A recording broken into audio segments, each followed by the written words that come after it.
सर्वपित्र अमावस्या। सबका स्वागत है इस सुंदर से एक दिवसीय कार्यशाला में, एक दिन के वर्कशॉप में। अ, हम लोग अभी ancestral healing and honouring workshop 12 दिन का जो कार्यक्रम है वो कर रहे हैं। पर मुझे पता है उसके लिए कई लोग लास्ट मिनट में ज्वाइन नहीं कर पाए, या ज्वाइन किया तो भी उनका मिस हो गया, और या किसी के पास वो उतने सारे दिन नहीं थे उसे पूरे ढंग से करने के लिए। इसीलिए आप सबके लिए ये संभावना है कि आप सर्वपित्र अमावस्या को, ये एक सुंदर जो हमारा एक प्रोग्राम है उसे हम करें। 14 अक्टूबर 2023 अद्भुत सुंदर दिन है, क्योंकि इस दिन हमारा सूर्य ग्रहण भी है। भारत में नहीं दिखेगा पर कई स्थानों में दिखेगा। ये जो अभी ऊर्जा चेतना के ध्यान के साथ जुड़ रहे हैं वो एक चीज़ जानेंगे कि हमारी धरती का जो चेतना का स्तर है वो बहुत तेज़ी से आगे बढ़ रहा है। बहुत सारे हमें साइंस भी बता रहा है कि कैसे पोलर शिफ्ट्स हो रहे हैं, कैसे सन के फ्लेयर्स आ रहे हैं, कैसे फोटोन बेल्ट और बहुत सारी और सारी उपलब्धियां हो रही हैं। तो चेतना में बहुत सारी डेवलपमेंट हो रहा है। ये 14 अक्टूबर से लेकर 28 अक्टूबर के बीच का, जो बेसिकली अपने सर्वपित्र अमावस्या से लेकर हमारे कोजागरी के समय के बीच का जो समय है, 28 को फिर से हमारा लूनर एक्लिप्स यानी कि चंद्र ग्रहण का समय है। ये बहुत बहुत बहुत उच्च ऊर्जा का समय है। हम नवरात्रि में तो वैसे भी दो अलग वर्कशॉप्स कर रहे हैं, एक विद्या, एक जागो दुर्गा, पर वो हम अलग जानेंगे। आज हम लोग अपना फोकस लाते हैं हमारे सर्वपित्र अमावस्या के लिए। इस समय हम लोगों का ये जो पूरा पितृपक्ष है, वो मेरी ऑब्जर्वेशन में ये आया है कि हमारे सभी पितृ, जितने भी पितृ हैं, जितने भी पूर्वज हैं, उन सबको हम अगर पूरे 15 दिन भी नहीं कर पाए तो इस 16वें दिन, इस अमावस्या के दिन हम अपने आप को पूरी तरह उन्हें एक दिव्य ग्रैटिट्यूड दे सकते हैं, ऑनर कर सकते हैं। बहुत सारे अनफिनिश्ड बिजनेस जो अधूरे, आधे अधूरे रुके पड़े चीज़ें हैं, उनको हम सॉल्व कर सकते हैं। कोई अभिशाप है, कोई शत्रुता है, या कहीं पर एनर्जी रुकी फंसी है, कोई प्रतिज्ञा है जो पूरी नहीं हुई है, कोई वचन जो झूठा हो गया है, कोई भी ऐसी चीज़ें जो हमें बाँध रही हैं, रोक रही हैं, पूर्वजों से आती हुई जो हम तक आ रही है, हमारे अंदर तक पहुँच के हमें डिस्टर्ब कर रही है, कारण नहीं समझ पा रहे, उन सबको हम सॉल्व कर सकते हैं। ध्यान एक बहुत बड़ा ज़रिया है, वो भी हम करेंगे, और इसी के साथ हम सहायता लेंगे पंच महातत्वों का, जिनको हम पंच महाभूत भी कहते हैं। तो अग्नि तत्व जो एक बहुत बड़ा कारक है, अग्नि क्या काम है आप जानते हैं कि वो क्या करता है? ट्रांसम्यूट करता है, परिवर्तित कर देता है, और साथ ही में कोई चीज़ अगर छोटी-सी बंधी हुई है उसको वो खोल कर जैसे बिखेर देता है।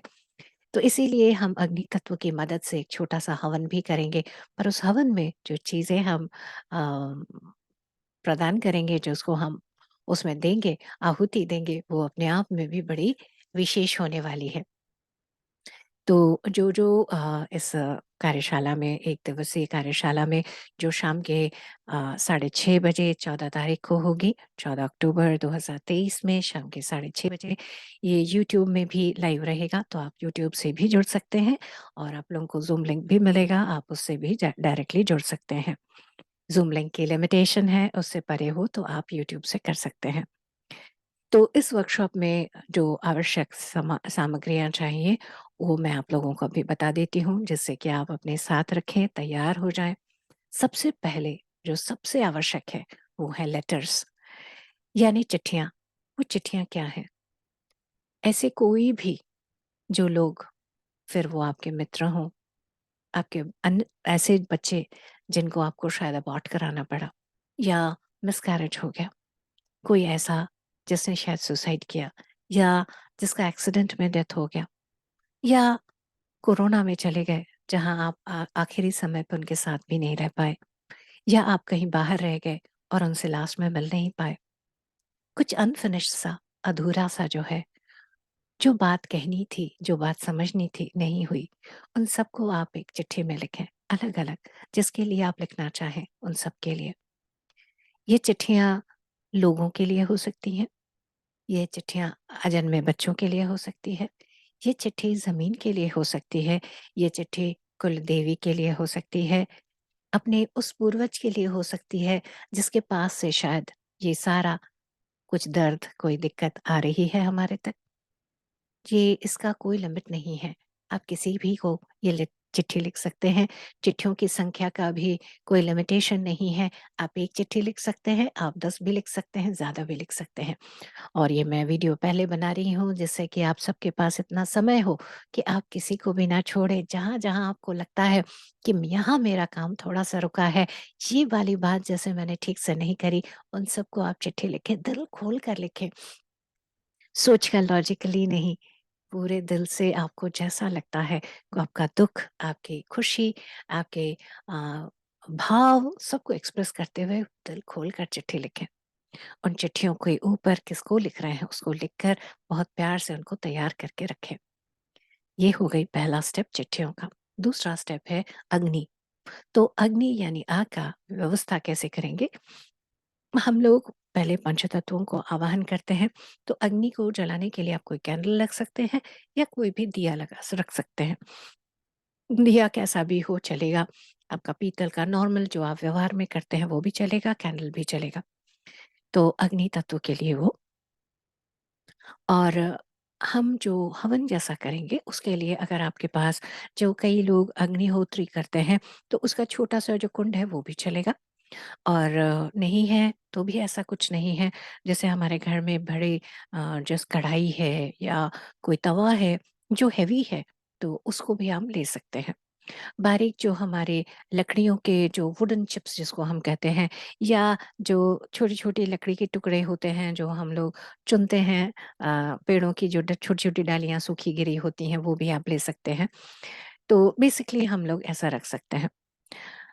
अ, जिन जगहों में आग जलाना मुश्किल है जैसे स्पेशली जो बाहर है वहाँ पर आग का काफ़ी दिक्कत है, तो वहाँ थोड़ा भी कुछ जलाना बड़ा मुश्किल है। तो ऐसे जगहों में अम का तरीका मुझे नहीं समझ आ रहा है कि कैसे करेंगे।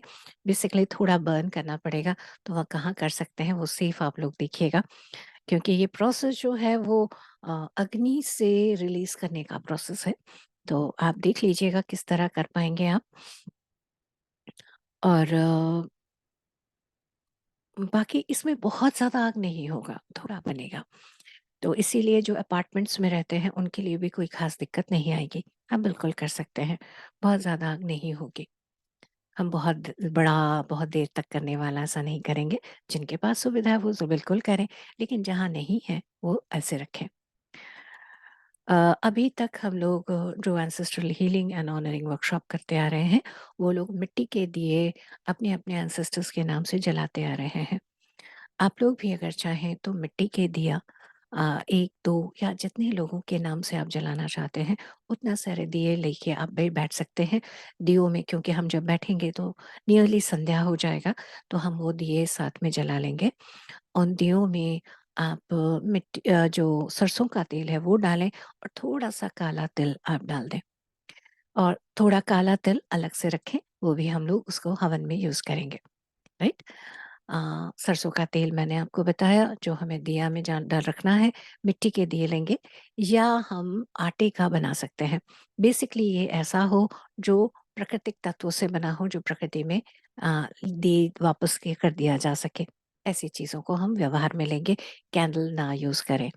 क्लियरली मैं आपको पहले बता रही हूँ क्योंकि बाद में बोलते हैं अरे मैंने तो कैंडल यूज़ कर लिया, मैंने तो जो हमारे दिए होते हैं जो स्टील के या फिर हमारे पीतल के वो यूज़ कर लिए।